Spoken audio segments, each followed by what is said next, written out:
বউ ওরে খাবার বাইরেতে। হ হ আব্বা। কদম দাদা এখন কথা আছে, আইস কিন্তু আমি একা খাম না। আইস আমার লগে কিরণেরও বইতে হইব। ঠিক আছে আমি পারো। বেশ বেশ, তাই হইব, তাই হইব। আপনি ভাববেন না কদম দাদা, যেদিন সেদিন জব্বর চাচায় দেখবেন তার মাইয়া আমার লগে সুখে আছে, শান্তিতে আছে, সেদিন তিনি আমারে ঠিক মাইনা নিবেন। আবার আবার আগের লাখান ভালোবাসবেন। কদম দাদা, জব্বর চাচায় যে আমারে আমার ছেলেবেলায় কান্ধে তুইলা কোলে লইয়া খুইরা বেড়াইতেন, সে কি আমি ভুইলা গেছি নাকি আমি ভুলতে পারি কদম দাদা? আর দেরি করিও না, শোনো বাবা, খাইতে বসো। অবশ্যই। কিরণ, তুই তোর সব জিনিসপত্র গুছাই লইছস তো? শোন, ভারতে তোর মায় আছে বুঝলি না, তুই শুধাই তার পোলারে একবার তার হাতে তুইলা দে, তিনি আর কিছু কইবেন না। আর হব তরে আর কিছু লইতে হইব না, সুধাসুধি বোঝা বাড়াইয়া কি লাভ? কিরণ, এই দেখো দেখি বোকার লাখান কান্দে। কিরণ তুই, ও চাচি আপনি দেখেন তো, আপনার আপনার মাইয়া আপনাকে সাইরা যাইতে হইব দেখা কি রকম বোকার লাখান কান্দাছে, দেখছেন কদম দাদা? আরে কিরণ, আচ্ছা আচ্ছা তুই আমার একখান কথা ক, আই যদি তোর শ্বশুর বাসা দূর দেশে হইতো তাহলে তুই কি করতি? হ্যাঁ, এইরূপ বোকার লাখান কাইন্দা ভাসাইতি? আমরা তো এই দেশে ফিরুম কিরণ, আমাদের কত কাম বাকি আছে না? শোনা বাবা, আসো একটু খাইলাও। চাচি তার আগে একখান কথা আছে।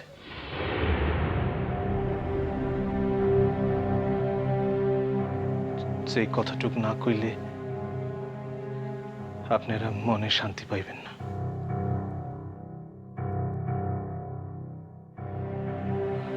আমি জানি আপনারা আমার বিশ্বাস করেন, আর সেই বিশ্বাসের জোর থেকেই কইতেছি, কখনো কোনো দিন ময়নার লগে আমার কোনো সম্পর্ক হয় নাই।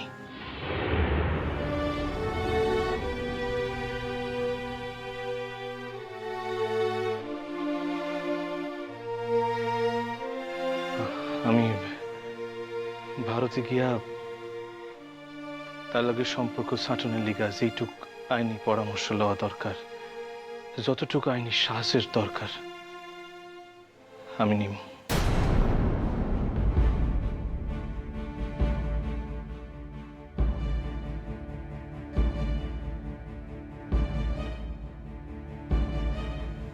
চাচি,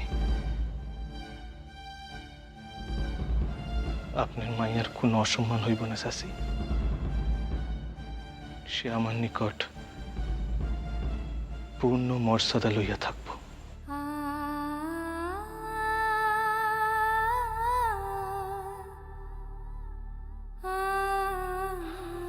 আরে আরে কি হইল? আমরা তো এক লগেই যাইতেছি, প্রণাম করস কেন? আবার একটাবার প্রণাম করতে দেন না সোনা বাবু, শুধু একটাবার দেন না প্রণাম করতে।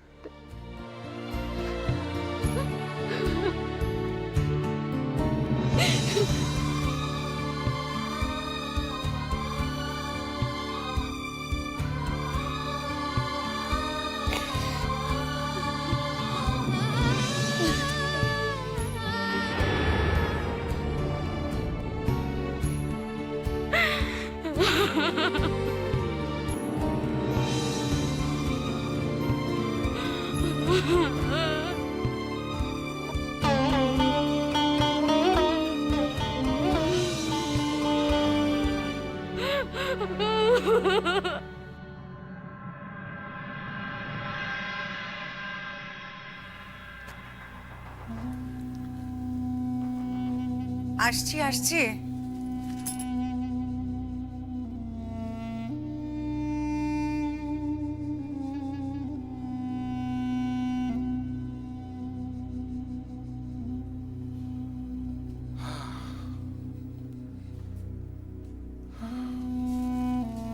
ইস, তোমরা তো একেবারে ঘেমে নিয়ে একসা হয়েছে গো। বৌমা কোথায়? ছোট চান করতে গেছে, তাহলে আমি জল নিয়ে আসি। দাঁড়ান বৌদি, এখন কথা আছে। কি হয়েছে ঠাকুরপো? বৌদি, আমরা এখন ঘর পাইছি। পেয়েছো? কোথায় পেয়েছো? কবে যাবো আমরা? জয়া, কথাটা তোমায় কিভাবে বলবো? মানে? ওই যে ঘরেতে আমার ডাক্তারি করার কথা ঠিক হয়েছে, সেখানেই দুটো ঘর 150 টাকায় থাকার জন্য ঠিক হয়েছে।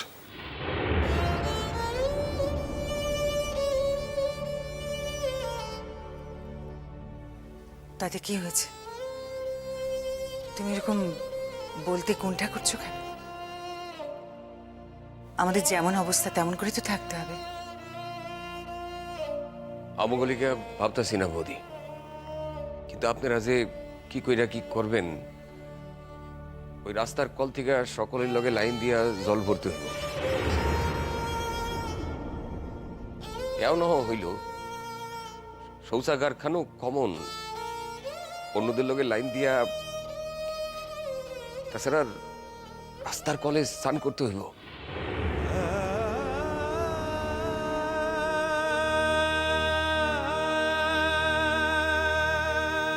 তোমার এক মাসিমা আছেন না, যিনি তোমায় খুব ভালোবাসেন?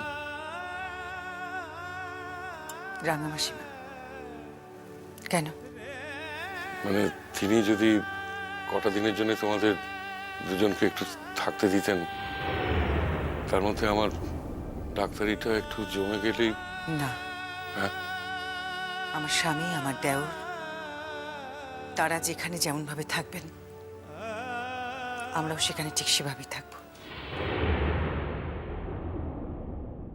ওখানে যারা আছেন তারাও তো বেঁচে আছেন। তাদের শরীরে যে রক্ত বইছে, আমাদের শরীরে তো সেই রক্ত বইছে।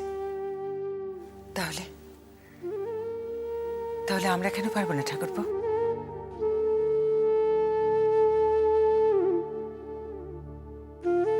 বৌদি, কথাগুলা কওয়া হয়তো সোজা, কিন্তু যখন প্রত্যেক দিন নানান রকম অসুবিধার সম্মুখীন হইবেন, তখন তখন তখন কি হবে ঠাকুরপো?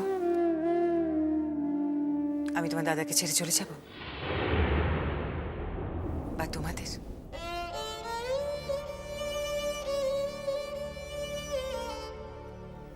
কোনোদিন তো তোমার এরকম অভ্যেস নেই, সেই জন্যই ভাবছিলাম আর কি।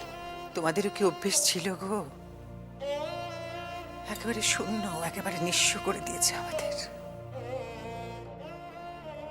কাল কি খাওয়া হবে তার ঠিক নেই। এখন এখন কি এই সমস্ত কথা ভাবার সময়?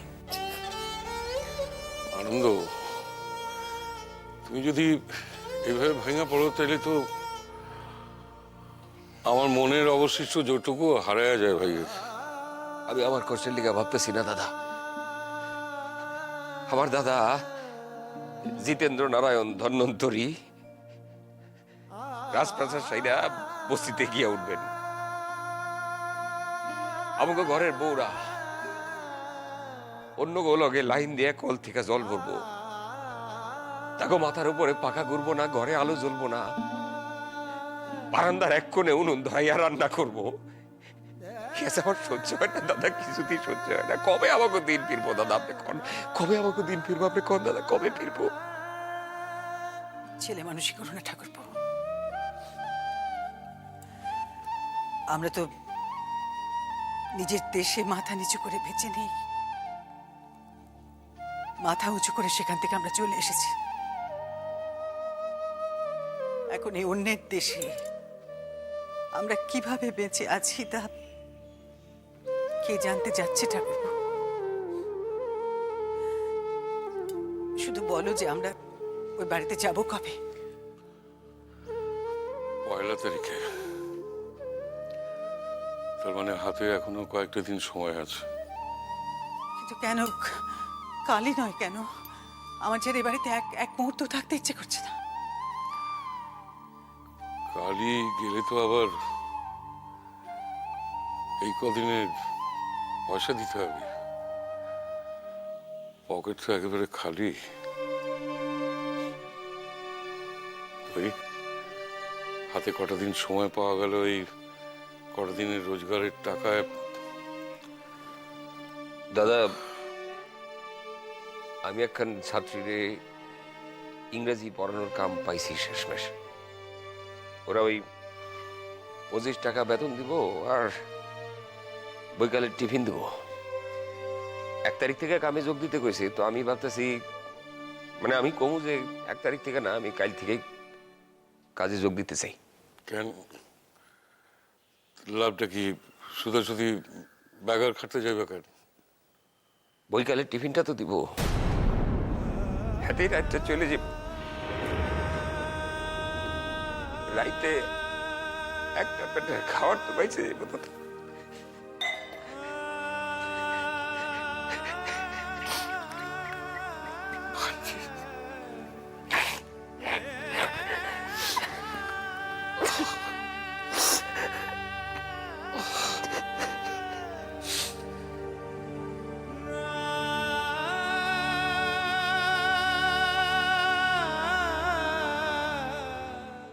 হ্যাঁ দাসবাবু, আপনি বরঞ্চ টেন্ডারগুলো পাস করিয়ে দিন। হ্যাঁ, না না আমি চলে আসছি, আমার আসতে ঘন্টাখানেক দেরি হবে, তাই। বাবা হ্যাঁ হ্যাঁ হ্যাঁ হ্যাঁ হ্যাঁ ঠিক আছে, হ্যাঁ হ্যাঁ ঠিক আছে ঠিক আছে, আপনি চিন্তা করবেন না, আমি আসছি। ঠিক আছে, রাখলুম, নমস্কার। ও চা এনেছিস? ও আবার বিস্কুট কেন? হ্যাঁ নিয়ে যা নিয়ে যা নিয়ে যা, ধর নিয়ে যা।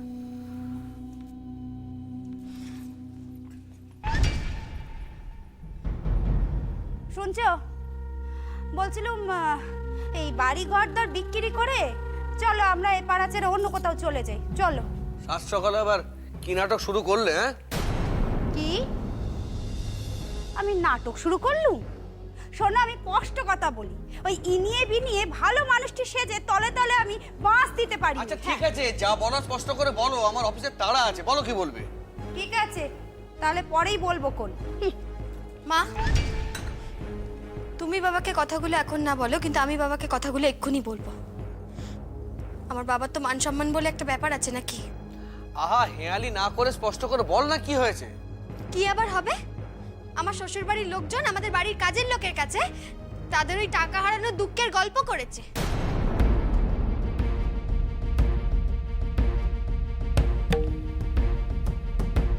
আর শুধু গল্প করেই ক্ষান্ত হয়নি কো, বারবার এই কথা বলেছে যে যাওয়ার সময় দাদার হাতে চাবিটা দিয়েছিল, ফিরে এসে চাবিটা নিয়ে খুলে দেখি টাকা গায়েব।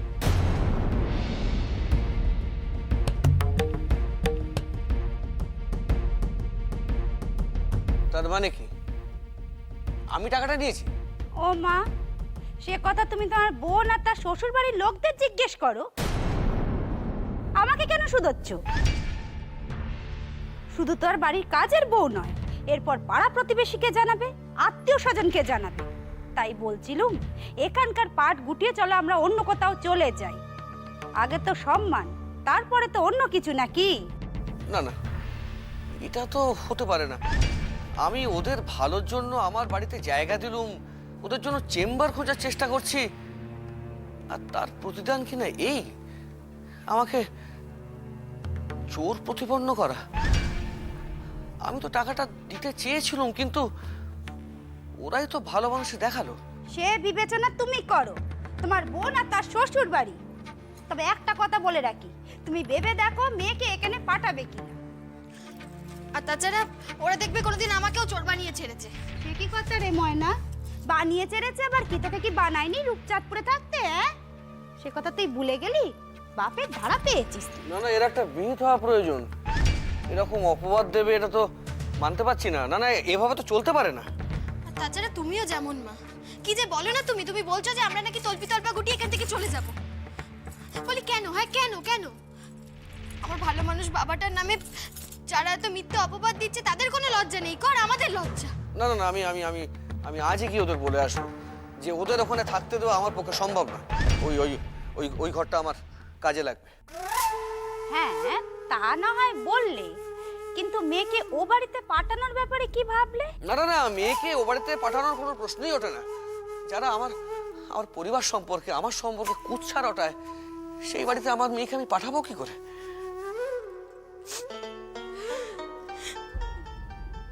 আবার কি হলো? বুকের মতো কাঁদছো কেন? হ্যাঁ, বললে তুমি বিশ্বাস করবে না বাবা।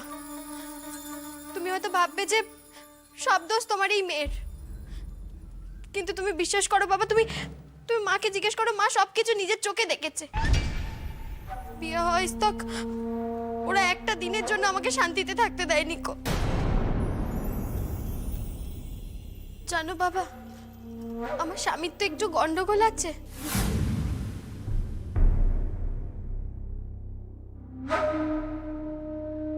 তুমি তো সবই জানো বাবা।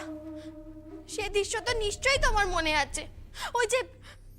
ওই যে সেই আমাদের ফুলসজ্জার রাত্রে ওই মুসলমান চাকরের মেয়েটা আমাদের ঘরের সামনে অজ্ঞান হয়ে যাওয়ার ভান করেছিল না?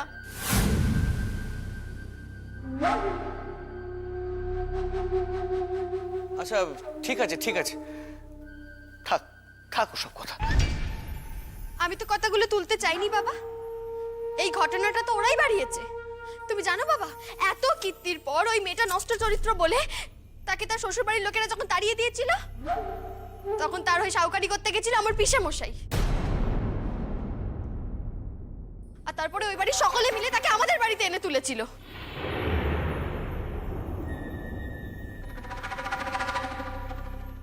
চি চি চি চি চি, সে কি ঘেন্নার কথা, ঘেন্নার কথা। তখন তোরা দিন রাত উঠতে বসতে ফোন দিয়ে আসছে ময়নাকে কি করে ওখান থেকে বার করা যায়। আমি ছিলুম বলে, নয়তো আমার মেয়েটাকে পথে বাড়ি করে দিত গো।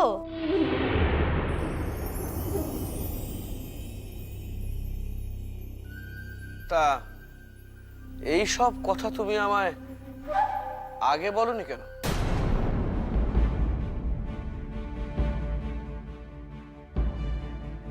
কি আর বলবো বলো, তোমার বোনের বাড়ির কথা শুনলে কি তোমার ভালো লাগবে?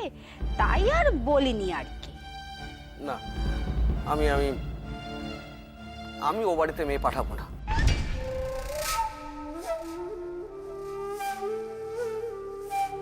তবে বাবা, সে মানুষটা মন্দ নয় কো। তাকে যদি আমি আমার নিজের মতো গড়তে পারি, তাহলে তাকে গড়ে পিটে আমি আমার মনের মতো করে নেব। আহা বাচ্চা, সে আগে ফিরুক তবে না।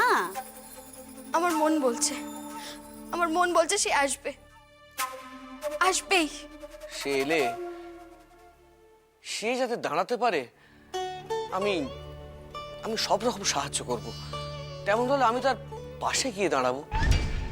আমার আমার সমস্ত সম্পত্তি তো আমার মেয়ের, অতএব সবই তো তার হলো। আমার কথা শুনে চললে আমি তাকে তার জীবন করে দেবো।